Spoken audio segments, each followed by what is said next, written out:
मोदीज सामाईन और मेरे अजीज साथियों, अस्सलाम वालेकुम। आज हम यौम तकदीर मना रहे हैं, जो हमारी कौमी तारीख का एक बहुत अहम दिन है। 28 मई 1998 को पाकिस्तान ने कामयाबी के साथ एटमी धमाके किए और दुनिया को ये पैगाम दिया कि हम एक खुद मुख्तार और मजबूत कौम है।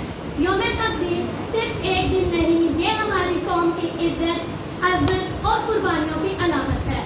ये दिन हमें याद दिलाता है कि हमारी फौज, हमारे साइंसदान और हमारी क़यादत ने दुश्मनों के हर मुमकिन दबाव को नज़रअंदाज करते हुए पाकिस्तान को एटमी ताकत बनाया। ये दिन हमें इत्तेहाद, ईमान और कुर्बानियों की याद दिलाता है। हमें चाहिए कि हम सिर्फ यौम तकदीर को मनाने तक महदूद ना रखें, बल्कि अपने मुल्क को मजबूत बनाने के लिए तालीम, ईमानदारी और मेहनत को अपनाएं। आखिर में हम उन तमाम शोधा और मोहसिनीन को खिराज तकसीम पेश करते हैं जिन्होंने पाकिस्तान के